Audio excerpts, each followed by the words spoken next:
है। चैप्टर का नाम क्या है? क्षत्रिय और व्यूह नृत्य। व्यूह क्या है? एक नृत्य। क्षत्रियों का मतलब क्या होता है? ऐसी चीज़ें जिनसे हम क्या करें, मतलब ऐसी चीज़ें जिनसे हम सोचे कि अच्छा कल्चर कह सकते हैं, ठीक है, अच्छा कल्चर, ठीक है। भारत एक विशाल देश है। भारत बहुत ही बड़ा देश है। इसमें रंग बिरंगी सुंदर प्राचीन मतलब पुरानी जीवन से भरी संस्कृति पूरी दुनिया में अनोखी मतलब अलग तरीके की। भारत के प्रत्येक स्थान पर नृत्य, संगीत, कला और खान पान, भाषा, पहनावा, रहन सहन के तरीके सब कुछ इतना मोहक है कि पूरी दुनिया में लोग भारत की ओर खिंचे चले आते हैं। इस पार्ट में भी एक परिवार एक दूसरे देश में भारत से आया है। एक परिवार आया है दूसरे देश से भारत में, उसे पढ़ेंगे। वे कौन है, भारत कहाँ आए हैं और क्यों आए हैं? एंजेला लंदन के जाने माने इलाके केंटिंगटन में रहती है। केंटिंगटन क्या है? एक जगह का नाम है। उसका स्कूल घर से दूर नहीं था। उसका कोई सगा भाई बहन नहीं था। उसे जेम्स और कीरा नाम के दो दोस्तों के साथ समय बिताना पसंद था।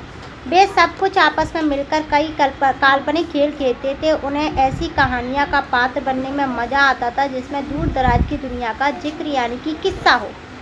एंजेला को हर उस कहानी से प्यार था जिसमें उसे Taj Mahal, Eiffel tower and the collegium की यात्रा पर जाना हो। उसे बिल्कुल अंदाज़ा नहीं था कि जल्द ही यात्राओं की उनकी ये कहानी सच साबित होने वाली है। एंजेला की माँ एलेसेंड्रा एक डॉक्यूमेंट्री फिल्म निर्माता है। डॉक्यूमेंट्री फिल्म निर्माता का मतलब क्या है? छोटी फिल्म बनाती हैं जिसमें 1 या 1.5 घंटे की या आधे घंटे की फिल्म होती है, ठीक है। निर्माता का मतलब बनाने वाली। उन्होंने लंदन की ब्रिटिश अकेडमी से असम की नृत्य परंपरा यानी कि नाच गान की जो एक शैली है पर एक डॉक्यूमेंट्री बनाने के लिए वित्तीय मदद मांगी थी। मदद दी गई, मतलब उन्हें क्या है, मदद मिली है कि वो जाकर के नृत्य को क्या करे, इस चीज़ को देखे कि किस तरीके से नृत्य किया जाता है और किस तरीके से नृत्य वहाँ पे तुम जाकर के आराम से क्या बना सकते हो, क्या बना सकते हो वहाँ पे जाकर के। पेचीदा बात ये थी कि उनके पास इस काम को पूरा करने के लिए सिर्फ 1 ही महीने का वक्त था। उन्होंने एंजेला के स्कूल से उनकी बसंत की छुट्टियों को 1 हफ्ते और बढ़ाने की अनुमति ले ली। अनुमति मतलब परमिशन, जिससे एंजेला और उसके पिता ब्रियन भी उनके साथ जा सके। एंजेला बहुत जल्दबाजी में बनाई गई इस यात्रा की योजना से हैरान थी, पर उसकी माँ समय से यह काम पूरा कर सके इसलिए वे सभी जल्दी तैयार हो गए। जब तक एंजेला कुछ समय समझ पाती तब तक वह लंदन से नई दिल्ली होते हुए गुवाहाटी की उड़ान पर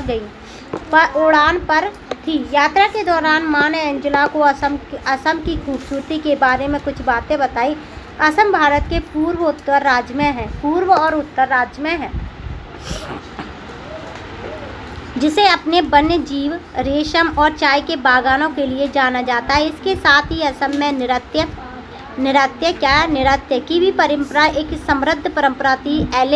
एलेसेंड्रा की डॉक्यूमेंट्री के केंद्र में असम के जनजीवन में नृत्य के महत्व को तलाशना। वे जब जहाँ जा रहे थे तब अप्रैल का महीना चल रहा था। असम में यह नया साल का वक्त था, नया साल स्टार्ट होने वाला था।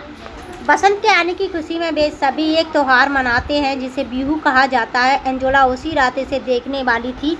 गुवाहाटी के एक होटल में सामान्य होने के बाद उसी शाम पास के गांव मलंग में गए। कहाँ गए? मलंग में। गांव में पहुंचने पर माँ ने एंजेला को बताया कि वह बिहू एक कृषि आधारित यानी कि एग्रीकल्चर यानी कि फसल पर आधारित एक त्यौहार है।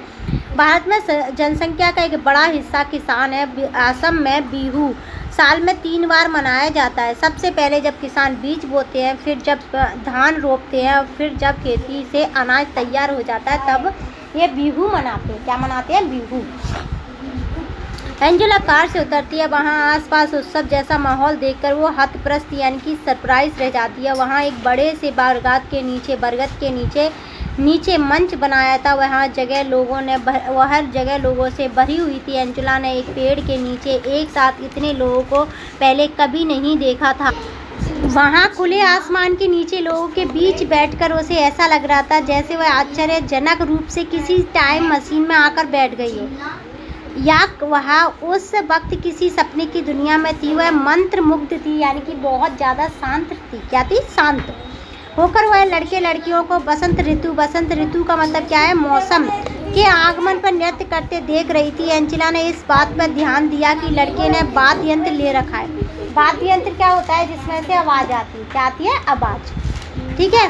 और लड़कियों ने लाल और बादामी रंग की गहरी डिज़ाइनर वाली खूबसूरत पोशाक, यानी कि वो पहन रखी है, साड़ी पहन रखी है। वे सभी काफ़ी रंग बिरंगे और मस्त लग रहे थे। उनका हिलना डुलना, शरीर हाथ पैर की हलचल से समझ आ रहा था कि वे मौज मस्ती के नृत्य में खोए हुए। उनकी इच्छा हुई कि वह भी अपने घर पर बसंत के आगमन पर ऐसे ही नृत्य करे। किसने बोला? उस लड़की ने बोला। बिहू नृत्य और उसके सबसे अचंभित तो एंजेला और उसके परिवार ने इसके साथ साथ लजीज पकवानों का आनंद लिया। जब वे वापस लौटे तब माँ ने एंजेला से पूछा कि उसे बिहू कैसा लगा। एंजेला के मन में कई तरह के विचार चल रहे थे। उसे अच्छा लगा कि इस उत्सव और नृत्य दोनों को बिहू कहा जाता है। उसने माँ से पूछा कि क्या संगीत और नृत्य सिर्फ त्योहारों पर ही होते हैं। माँ ने बताया, पूरी दुनिया की संस्कृति में लोग नृत्य और संगीत से अपनी भावनाओं को व्यक्त करते हैं, यानी कि अपने अंदर जो फीलिंग होती है ना, उन्हें हम नाच गा करके क्या करते हैं? एक्सप्रेस करते हैं। खास तौर से भारत में बहुयात ऐसा होता है। असम का बिहू नृत्य ग्रामीण जनजीवन के साथ साथ फसल उगने से लेकर फसल लगाने से लेकर बसंत आगमन तक से जुड़ा हुआ है। एंजेला की माँ अगले कुछ दिन डॉक्यूमेंट्री के साथ तथ्य जुटाने और साक्षात्कार का मतलब क्या होता है? इंटरव्यू लेने में व्यस्त रही, यानी कि बिजी रही। एंजेला ने काफ़ी सारी बातों पर दूर से ही गौर किया। उसने महसूस किया कि लंदन के जीवन से यहाँ सब कुछ कितना अलग था। उसे अपनी माँ पर गर्व हुआ। वे एक वैज्ञानिक कहानीकार की तरह हैं जो अपनी फिल्मों के द्वारा बहुत सी चीज़ों पर एक साथ दिखाते हैं। अगले दिन वे उत्तरी असम की तरह रवाना हुए, जहाँ सभी शस्त्र अर्थात मठों की पीठ। मठ क्या होते हैं? मंदिर। क्या होते हैं? मंदिर टाइप स्ट्रक्चर होती है, उसे मठ बोलते हैं। क्या बोलते हैं उसे? मठ। वे सभी एक शस्त्र का मतलब होता है टाइम पास करने के लिए जाने वाले थे। और क्षत्रिय नृत्य का फिल्मांकन। क्षत्रिय नृत्य का मतलब क्या होता है? डांस। क्या होता है? डांस। फिल्मांकन का मतलब फिल्म बनाएंगे। वे दक्षिणापथ शस्त्र पहुंचते तब वहां उनकी मुलाकात रीना सेन से हुई, जो असम की एक जानी मानी लेखिका थी। उस हफ्ते उन दोनों की रीना सेन के घर पर ही रुकना था। रीना आंटी की एक बिटिया थी, अन्नू और एंजेला ने तुरंत एक दूसरे की तरफ देखा। उन दोनों की उम्र 10 साल थी। दोनों ने अंग्रेजी में बातचीत शुरू की।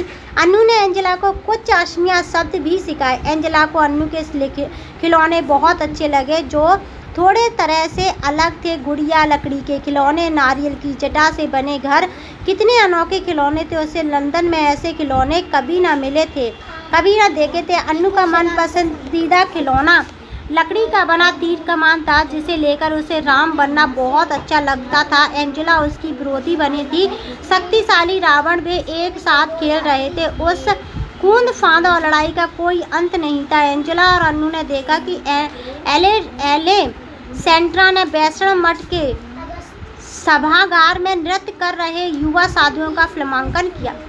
एंजेला आश्चर्य से सोच रही थी कि क्या क्षत्रिय नृत्य सिर्फ लड़कों और पुरुषों के लिए है। एंजेला और अन्नू सोच रहे थे कि काश वे भी इन युवा साधुओं की तरह गा सके, नृत्य कर सके और छद्म युद्ध लड़ सकें। छद्म क्या है? एक प्रक्रिया है जिसमें युद्ध लड़ा जाता है। क्या किया जाता है? युद्ध लड़ा जाता है। माँ ने एंजेला को बताया कि 20वीं सदी के मध्य में कुछ साधु मठों से बाहर आकर पुरुष और महिला को सत्य नृत्य सिखाने लगे।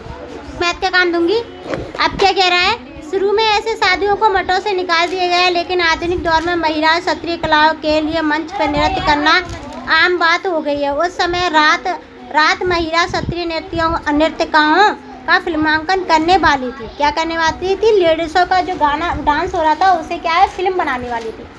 एंजेला बहुत उत्साहित थी। उसे रीना आंटी से आग्रह किया कि वे अन्नू को भी क्षत्रिय नृत्य में महिला नृत्य को देखने के लिए साथ आने दें। आंटी ने स्वीकार कर दिया। उस रात अन्नू और एंजेला क्षत्रिय नृत्य देखने गए, जिसमें भगवान विष्णु के 2 द्वारपाल जय विजय की कहानी थी। पर्दा पर उठा और एंजुला ने देखा कि सफ़ेद पंखुड़ी नुमा टोपी में दो महिलाएं नृत्य और नाटक की शैली में क्या है, कमाल का अभिनय कर रही हैं। जैसे जैसे कहानी आगे बढ़ी उन दोनों ने देखा कि किस तरह जय और विजय ने कई बड़े ऋषियों को भगवान विष्णु से मिलने नहीं दिया, क्योंकि उस वक्त भगवान विष्णु सो रहे थे। वे ऋषि नाराज हो गए। उन्हें जय विजय को असुर बनने का श्राप दे दिया। भगवान विष्णु की नींद जब टूटी तब उन्हें अपने द्वारपालों को बचाने के लिए आना पड़ा। उन्होंने वचन दिया कि वे जय और विजय को मारकर उन्हें श्राप से बचा लेंगे। बाद में जय और विजय दोबारा भगवान विष्णु के द्वारपाल बने।